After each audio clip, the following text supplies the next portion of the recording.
Seminggu buang kerja. Waktu saya jadi tugas pertama itu, gitu, dan ngasih materi beliau pusing itu. Saya berangkat 2013.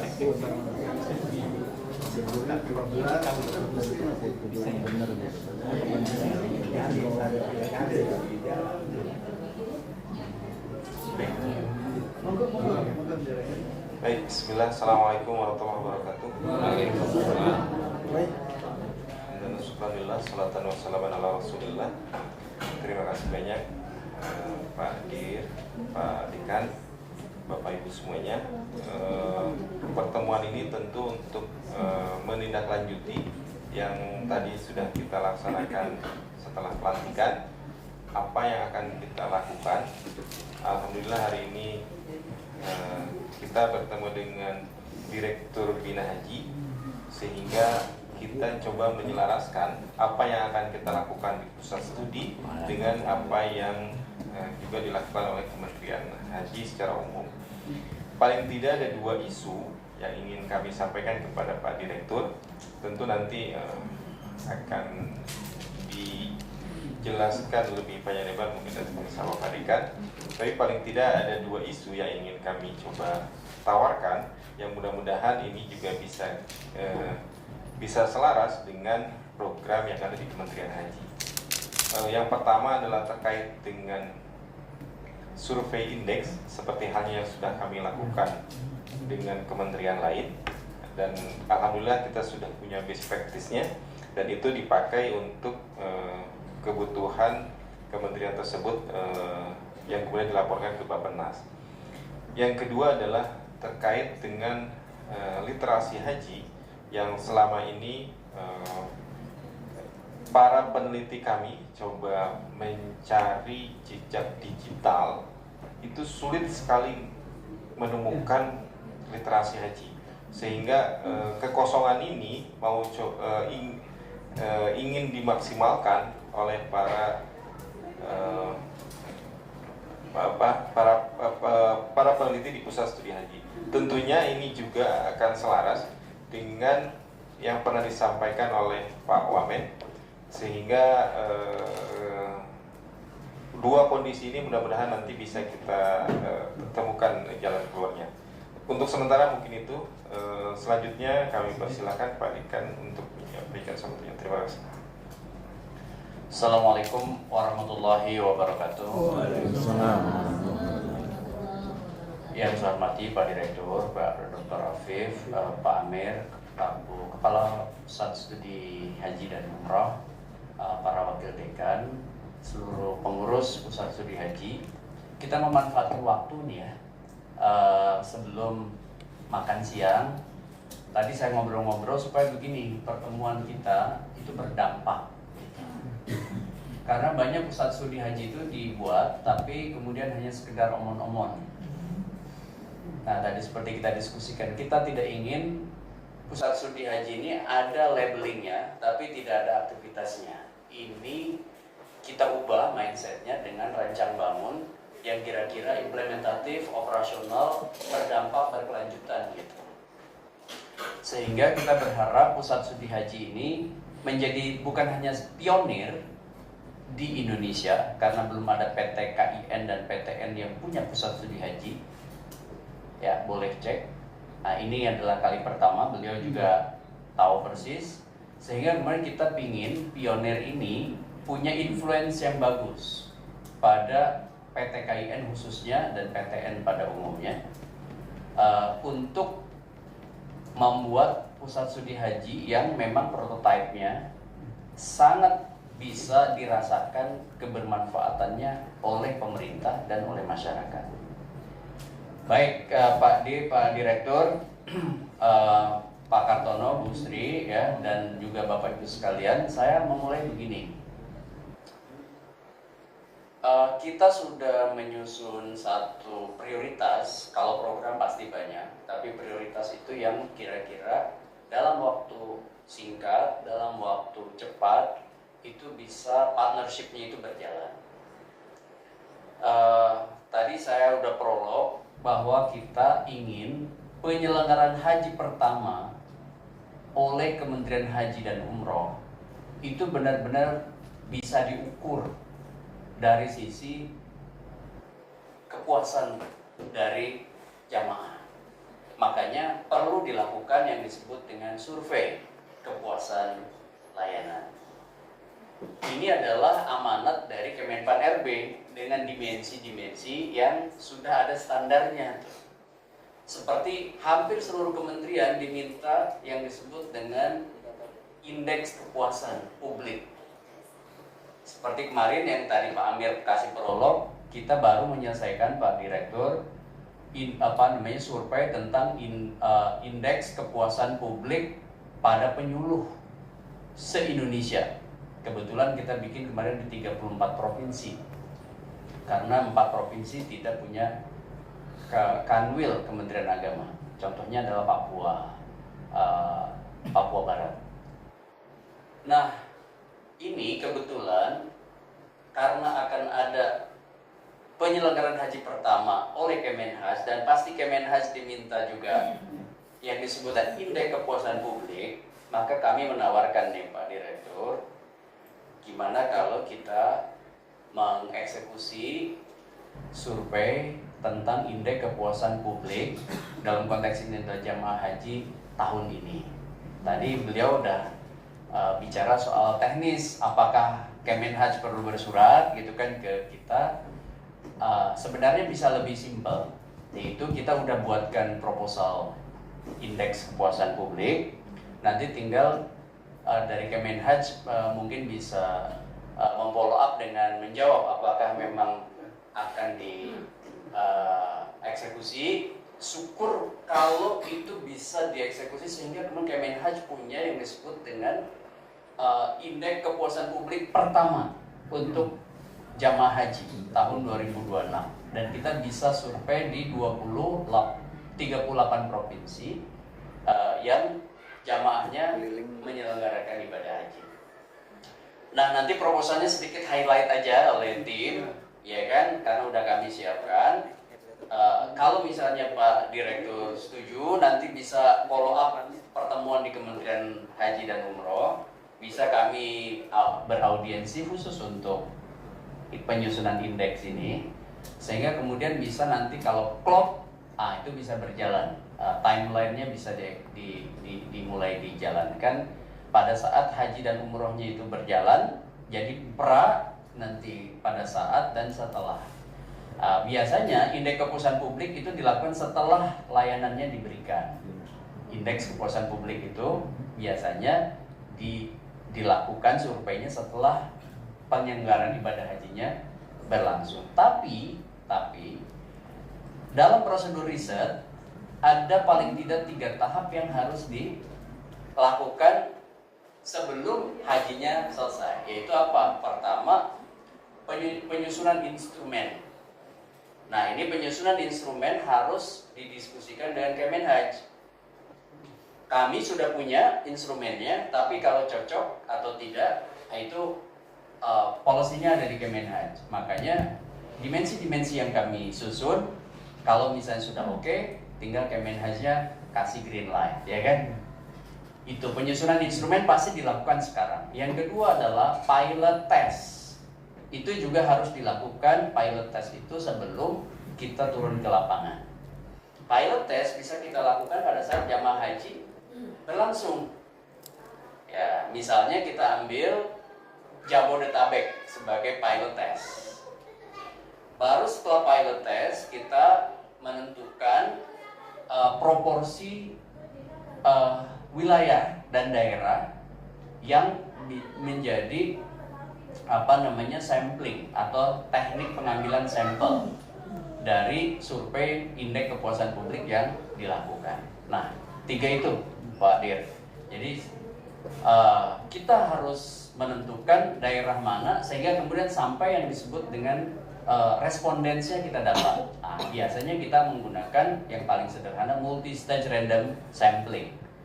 Nah, dari 38 provinsi kita bisa ambil berapa ribu sampel. Misalnya apakah 2.500, apakah misalnya 2.000 responden, Nah, itu tergantung pada proporsi jumlah penduduk di provinsi yang bersangkutan, dan itu kita kemudian harus tentukan pada saat jamaah selesai haji, baru kemudian kita turun kuesioner lapangan ke daerah-daerah, sehingga pas nanti selesai 2-3 bulan setelah haji selesai, kita bisa punya indeks kepuasan publik tentang penyelenggaraan jamaah haji kali pertama oleh Kemenhaj. Wah, itu pasti diapresiasi betul. Saya yakin betul di 100%. Kalau Kemenhaj punya indeks kepuasan publik pada saat kali pertama menyelenggarakan ibadah haji, itu adalah prestasi bagi Kemenhaj yang bisa diekspos ke media.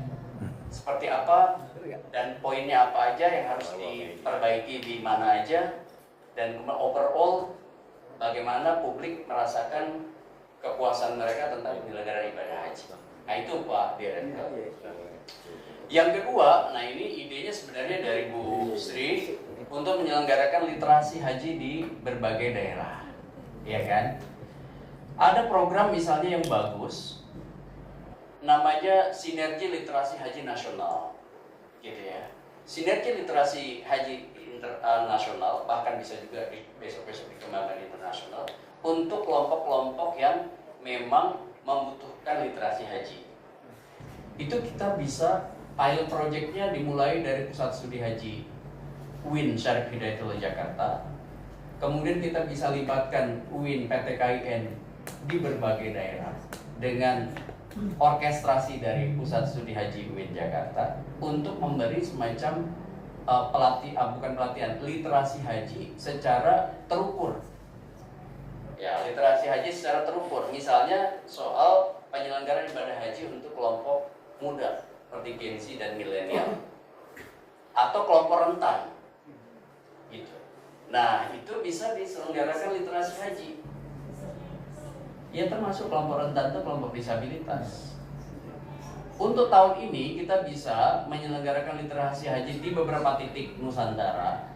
Setelahnya baru kemudian tahun berikutnya literasi yang sifatnya pendidikan itu bisa diukur juga yang namanya survei literasi jamaah haji.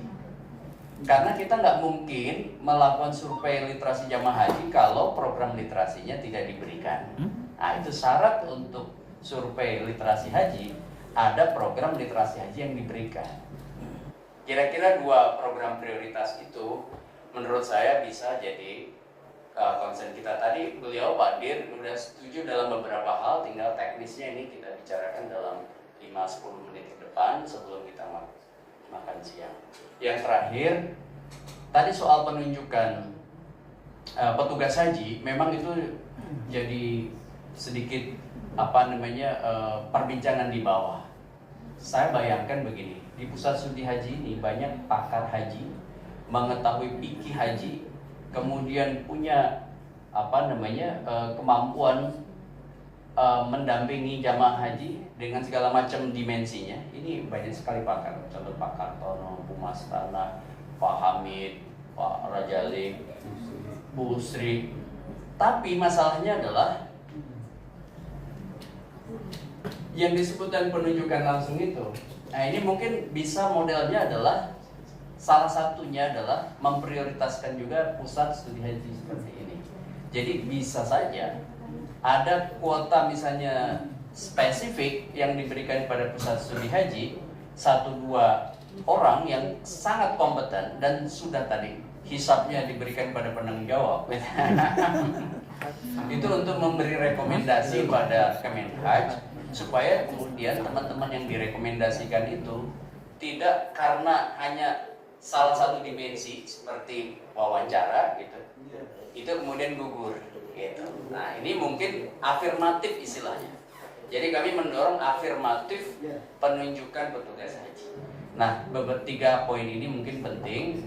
Pak Dir nanti bisa respons, kemudian kita diskusikan singkat. Tapi sebelum Pak Dir merespon, mungkin sedikit paparan ininya, konten highlight aja survei ya, indeks kepuasan. Silakan Bu, siapa Pak? Siapa? Iya, boleh nih. Oh iya, boleh. Riset atau riset? Jadi saya literasi itu apa? Yang literasi.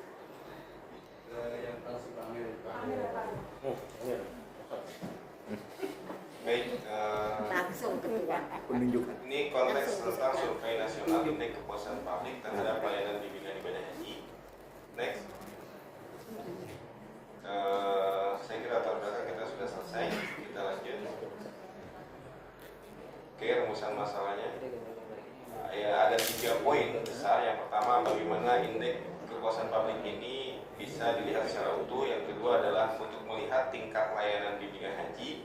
Dan yang terakhir adalah apakah layanan bimbingan haji yang dilakukan oleh Kementerian Haji itu sudah berjalan dengan semestinya. Memang ada ada 2 survei misalnya yang dilakukan misalnya oleh BPS dan lain sebagainya. Saya kira survei yang seperti ini itu saya pernah dengan beberapa kementerian, ini penting terutama yang tidak dipublish ke media terlebih dahulu, tapi menjadi masukan internal yang kemudian itu lebih terpercaya ya. Saya saya bagian dari orang-orang yang statistik itu BPS, tetapi konteks survei yang dilakukan oleh BPS yang menjadi keraguan adalah survei dilakukan di lokasi Mekah atau Madinah, di mana kita tahu bahwa kita tidak boleh melakukan 3 hal itu ya, sehingga nilai indeksnya tinggi terus. Pala robasa wala suko wala sehingga perlu juga survei yang memang ketika jamaah sudah pulang ke rumah dan itu memang supaya mereka lebih keluar gitu ya. Tapi paling tidak ini menjadi di beberapa, dan ketika oleh Bimas kita sangat diapresiasi karena kelemahannya ketahuan. Salah satu temuannya, izin Pak Padir, Lombok itu daerah yang terkenal dengan 1000 masjid. Tapi temuan kita penyuluhannya paling bermasalah di indeks kemarin. Ditelusuri lebih dalam baru ketemu masalahnya.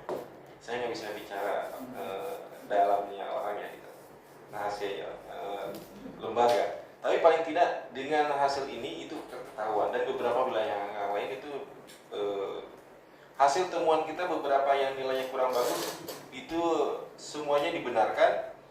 Cuman yang jadi temuan menarik memang di Lombok itu, di luar pengawasan dari ini.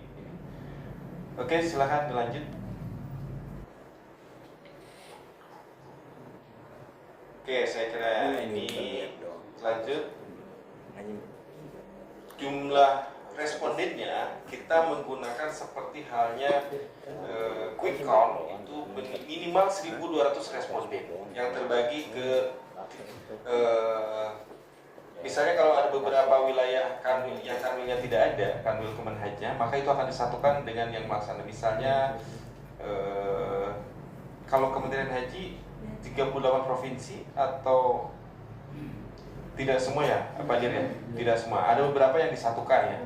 Misalnya di daerah ada yang ke Makassar, itu yang dari beberapa wilayah yang berdekatan. Tapi secara umum kita mengambil sebanyak 1.200 responden minimal itu, yang kemudian menyebar oleh para surveyor kita. Jadi kita sudah punya jaringan seluruh Indonesia enumerator. Betul. Silakan dilanjut. Ini populasi dan resepnya. Kita kenapa menggunakan multi-stage random sampling? Yang pertama adalah kondisi provinsi itu memiliki keunikan tersendiri. Kita tidak lakukan sampling, tapi satu provinsi itu kabupaten kota itu relatif memiliki kecenderungan yang sama. Maka kita lakukan sampling yang pertama itu di kabupaten kota. Kemudian pada level berikutnya kita bisa lakukan sampling pada unit lembaga yang lebih kecil. Nah, Kementerian Haji ini level terbawahnya baru pada kabupaten kota ya, Pak Dir ya. Berarti kita bisa lakukan langsung state sampling pada kabupaten kota. Berarti itu lebih mudah. dibanding penyuluh yang sampai kecamatan dan lebih bawah lagi. Oke, dilanjutkan. Kira-kira secara umum untuk survei seperti itu, untuk literasi, kami mohon Bu Ai untuk menyampaikan.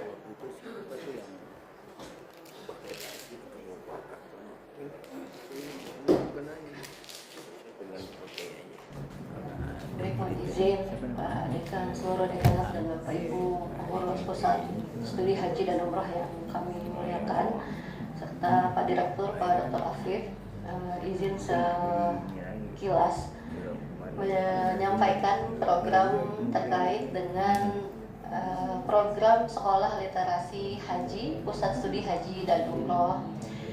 Tadi beberapa hal yang disampaikan oleh Pak Direktur ya, Pak Dr. Afif, terkait dengan amanah Pusat Studi Haji untuk bisa menjadi semacam lembaga gitu ya, yang melahirkan ya tadi, atau bisa sebagai sebuah institusi yang benar-benar mampu memberikan pencerahan kepada masyarakat.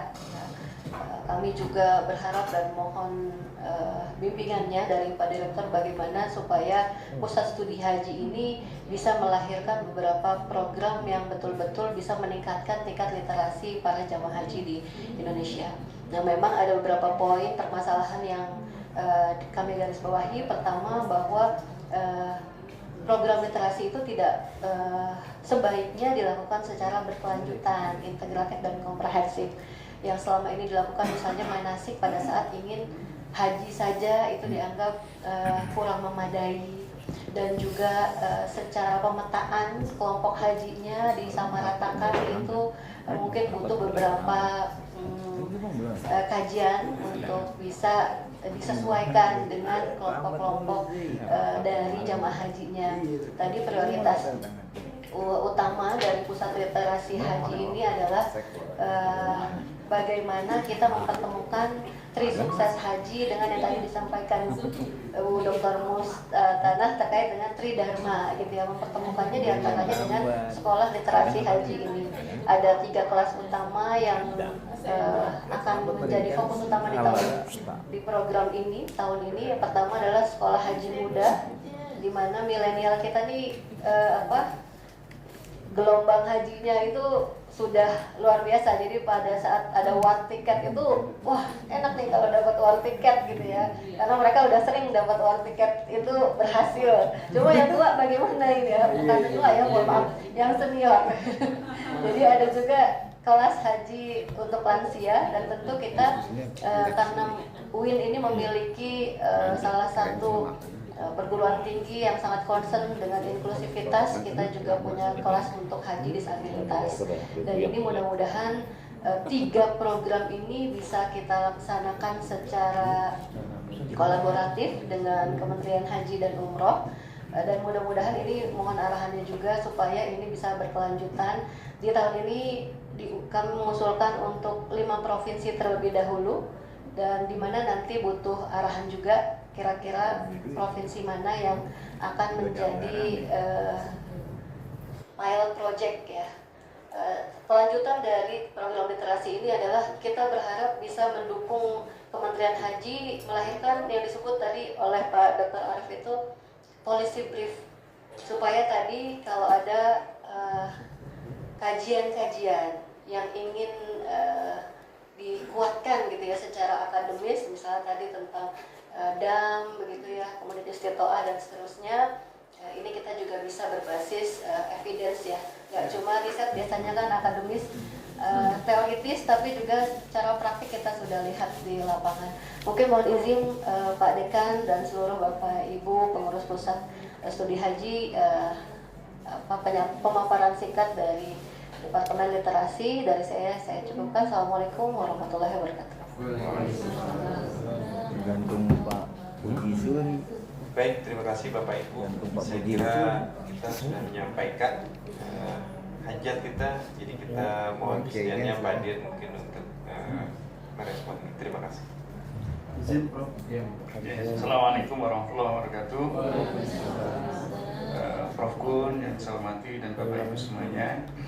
Terima kasih. Ada beberapa poin yang tentu saya lebih ke teknis saja. Kalau soal survei, soal bagaimana kemudian pelaksanaan dan seterusnya, saya tentu tidak paham.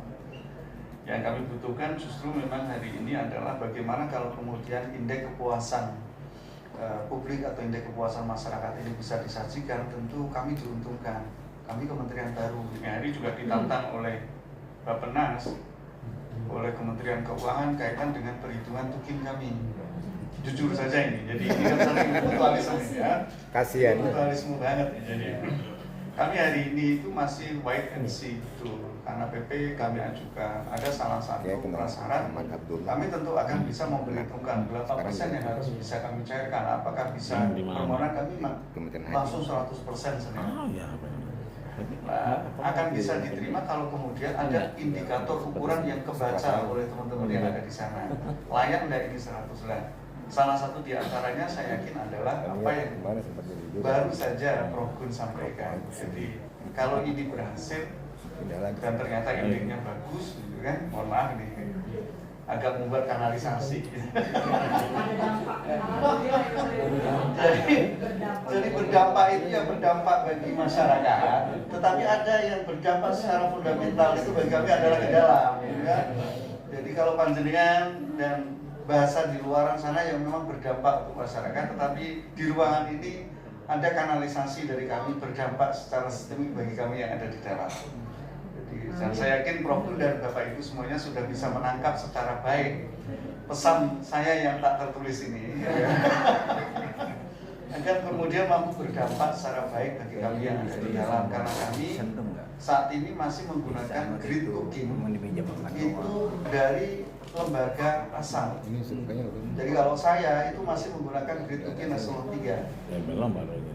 Sampai kapan? Sampai benar-benar mampu kemudian data yang kami ajukan itu bisa dipertanggungjawabkan dan terukur oleh kawan-kawan yang ada di Kementerian Keuangan dan Bappenas.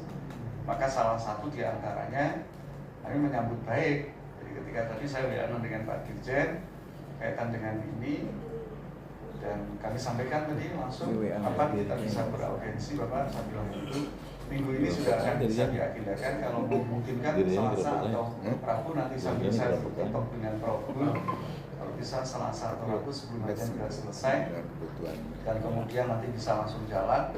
Selesai hajian, kami sudah mendapatkan data dari panjenengan. Kalau ternyata nilainya jelek ya dibuat baik, gitu kan?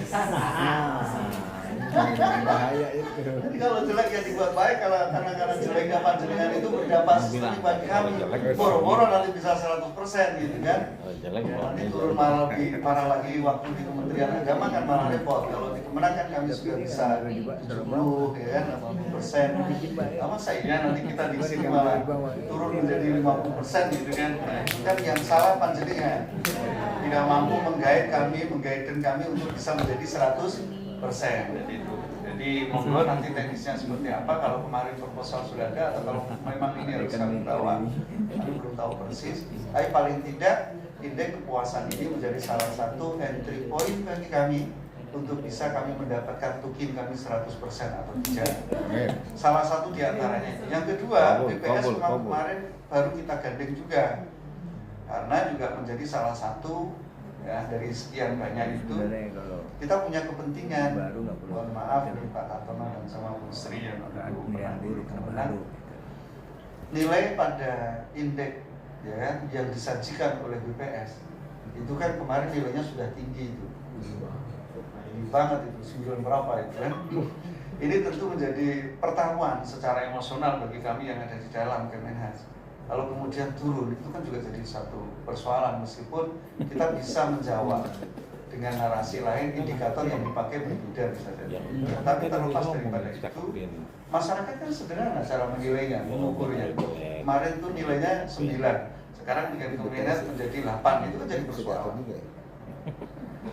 Agar kemudian ini nanti ada keseimbangan, maksud saya, yang dilakukan oleh BPS, kita kan sama-sama nggak tahu nih hasilnya. Tapi kalau dengan Prof. Gun kan saya yakin sudah bisa tahu hasilnya. Itu loh, kira-kira begitu Prof. Jadi kalau dengan BPS, meskipun kami ada strategi-strategi yang tentu tidak bisa kami bocorkan kepada Ibu dan Bapak semuanya, tetapi dengan BPS pun kami juga membangun komunikasi secara emosional, bagaimana memastikan penilaian kaitan dengan kepuasan jamaah terhadap pelayanan Kementerian Haji dan Umroh harapannya tidak turun ketika pada saat dengan Kementerian Agama. Karena tolak ukur saat ini sederhana Pak. Tentu kemarin Bapak dan Ibu sudah mendengar statement terbuka dari Bu Seli pada soal pemandokan. Ini kan tentu Presiden buruk bagi kami. Kalau kemarin dikelola Direktorat Jenderal Eselon 1 itu bisa sukses. Masa iya dikelola kementerian kemudian tidak lebih baik. Dari sini itu sudah tantangan berat bagi kami. Tantangan berat betul. Dan kami yang Kemenag ini tahu persis persoalan yang ada di dalam. Jadi nggak gampang. Kami harus menyelesaikan yang ada di dalam agar kemudian paripurna dan kemudian mampu survive di luar. Kami punya tantangan dua itu sebenarnya. Yang Kemenag itu punya tantangan itu dan sebenarnya nggak banyak dalam mengambil kebijakan di dalam kami itu. Yang Kemenag tidak banyak yang dari luar yang selama ini cara kerja kawan-kawan yang ada di kami, mohon maaf ini kami sampaikan tadi, itu karena mantan-mantan penyidik kan, kacamata kuda. Sementara menghadapi masyarakat tidak bisa dengan kacamata. Ini yang terjadi sehingga muncullah, mohon maaf, al-hidayah. Tetapi ini tantangan bagi kami. Kalau kemudian ya ini masyarakat sudah al-hidayah, gitu kan? Yang selama ini tidak pernah dipakai oleh Kementerian Agama karena indikatornya al-hidayah jauh. Jangan bertanya deh. Kalau ditanya deh saya jawab al-hidayah itu sekarang masuk ring 1 gitu kan, boleh saja ya. Tentu Pak Kartono dan Bu Sri dan Pak Prof Gun tentu sudah bisa memahami. Jadi persoalan ini saja kami sudah bisa dihantam oleh Bu Seli, kemudian kok makin kesini makin tidak serius kayaknya gitu ya. Dan ini tentu menjadi persoalan yang tidak sederhana. Beban kami luar biasa. Nah, oleh karenanya kami berharap Prof Gun, apa yang akan kita lakukan kerjasama ini antara kami yang ada di Kemenhaj bersama dengan pusat studi haji yang ada di UIN ini betul-betul berdampak. Sekali lagi Prof Gun kan boleh ya, menyampaikan hajat itu, keinginan itu kan boleh. Hajat kami tentu ini menjadi media bagi kami mengukur seberapa baik layanan yang kami berikan kepada masyarakat, dan sekaligus kita bisa mengetahui, berkontemplasi ke depannya mana layanan-layanan yang harus kami tingkatkan dan perubahan apa yang harus segera kami lakukan. Itu yang pertama. Yang kedua, sekaligus menjadi bahan entry point kami untuk bisa mendapatkan tukin 100%.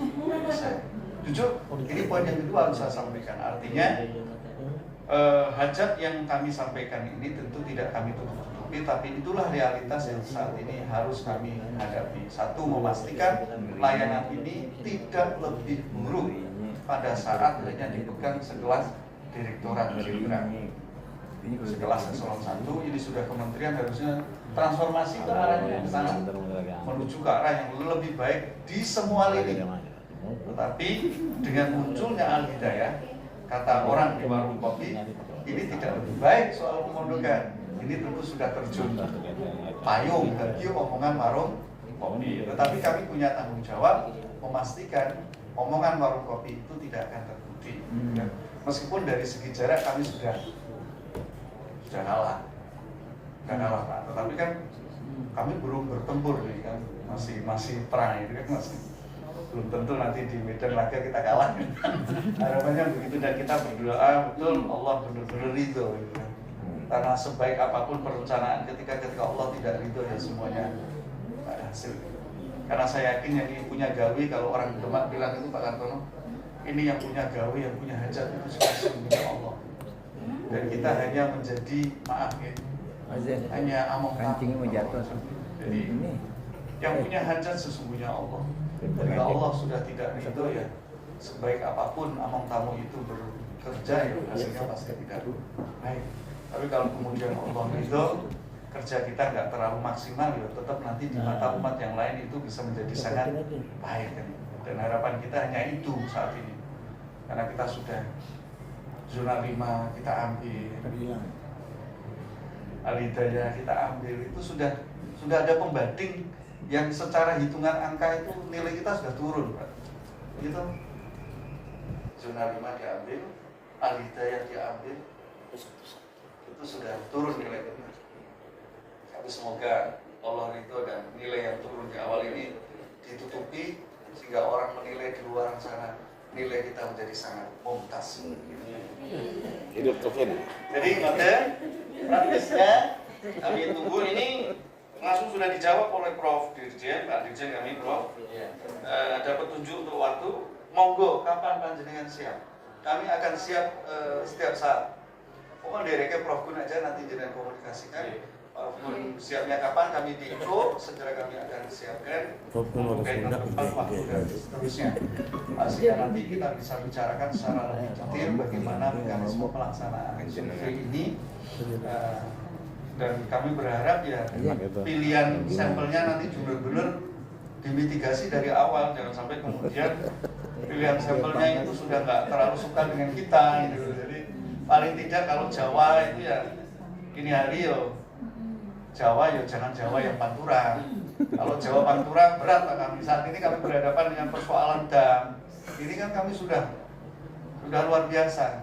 Soal kaitan dengan skenario Tanazul yang di zona 3 dan 4. Pilihan kami kemarin bicara dengan Syarikat itu memang kita dorong pakai ini. Tapi menowo itu tiba-tiba otoritas kerajaan ternyata tidak mengizinkan jalankan, kan tidak mungkin. Nah, ini juga kemarin cukup menjadi debatable di kalangan ulama Pantura. Maka kalau kemudian diizinkan, kami memohon untuk yang ketiga dan ini, kalau toh ya ada survei untuk Jawa ya hindari Pantura. Ya direkayasa sedikit lah. Nanti Jawa yang kawasan selatan. Maksud saya begitu, Tapi sekali lagi ini tentu hak dari Prof Gun dan kawan-kawan. Kami tentu tidak bisa mengintervensi, tetapi kami sudah menyampaikan harapan kami dari hasil ini itu seperti ini. Tapi sekali lagi otoritasi kaitan dengan soal kemandirian kampus, kemandirian para peneliti tentu akan kami hargai. Demikian saya pikir Prof, dan terima kasih benar ini berdampak bagi kami dan ini menolong bagi kami. Di saat kami di dalam itu masih hiruk pikuk soal euforia, tapi kami punya kepentingan karena kami masih berpikir keberlangsungan hidup dan hajat kami. Kami punya kepentingan untuk itu, dan terlepas dengan apapun euforia yang ada di luaran sana, saya masih ingin pada konsistensi. Ini harus ada keberlangsungan hidup dan hajat kami. Karena kami tidak akan pernah melekang di fakta kalau kami adalah orang dari Kementerian Agama, dan Kementerian Agama punya kepentingan untuk menjaga proses haji ini tidak berubah dalam artian cara pandang dan spiritnya. Karena kawan-kawan yang ada di dalam kami itu kan BKO semua. Mereka hanya terkontrak itu 2-3 tahun saja. Setelah 2-3 tahun, pada saat mereka sudah stable dalam konteks jabatan, tentu ya meninggalkan itu hal yang wajar. Tapi kalau di kami kan tidak, itulah masalahnya. Kalau Kinten, pesan singkat dari kami ini sudah bisa ditangkap secara baik oleh Prof Gun dan Bapak Ibu semuanya, sehingga saya masih ingin memastikan gandeng tangan antara kami dengan panjenengan itu ya sebagaimana gandeng tangan yang pernah berjalan waktu dengan Kementerian Agama. Karena substansinya sesungguhnya besar. Dan kita masih punya keyakinan ke depan pun juga bisa jadi ini tetap akan menjadi bagian dari Kementerian Agama. Berkaitan ya Prof ya, kita tunggu monggo panjenengan sehingga kalau bisa lebih cepat lebih baik. Sebelum saya dan Pak Dirjen berangkat ini sudah selesai. Jadi paling tidak kami punya deadline untuk panjenengan, kalau bisa akhir bulan ini sudah selesai lah.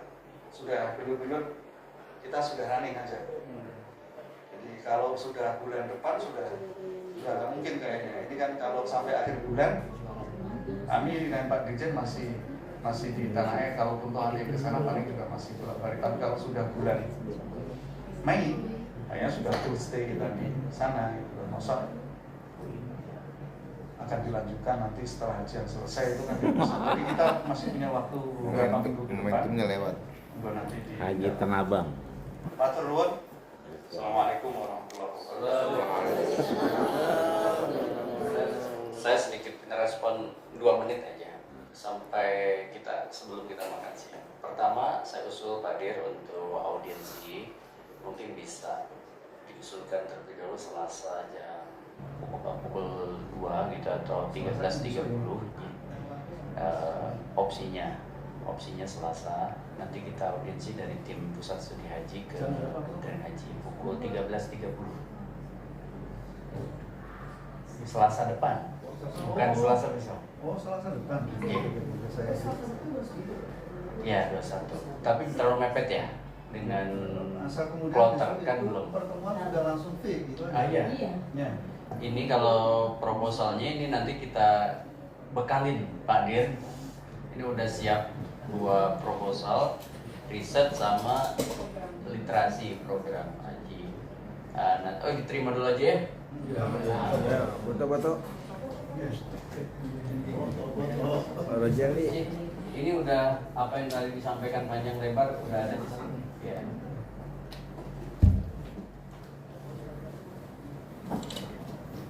Hafiz. Baik, Allah malah baik. Baca tuh fotonya mana? Pak Amir ikut sini Pak. Tapi kan Bang Eter kan tidak rasanya tidak keluar dari kemenang saya dulu. Mau alaf. Senyum banget.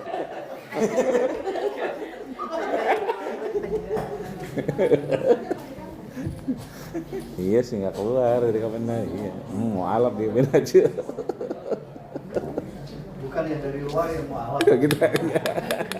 Ini kenapa pertimbangannya Selasa depan supaya ada waktu 1 minggu beliau mengkaji dulu. Nanti bicara di sana udah langsung oke, tekan on ya kan.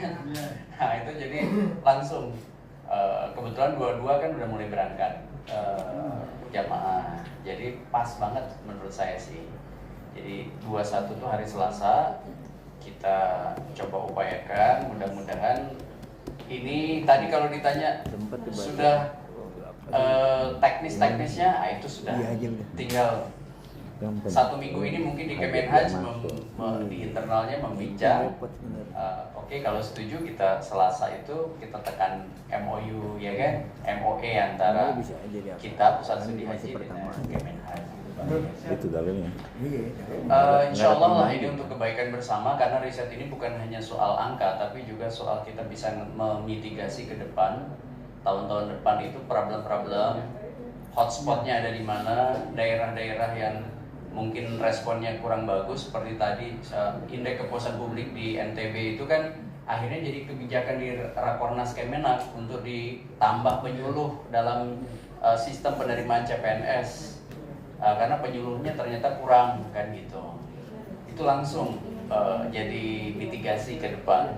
Nah ini saya yakin juga akan Kemenhaj akan punya data banyak kayak misalnya titik-titik masalahnya ada di provinsi ini seperti Pantura tadi. Karena kita nggak boleh namanya quasi statistical sense, nggak boleh tuh apa namanya seolah-olah atau sepertinya, jadi harus evidence based.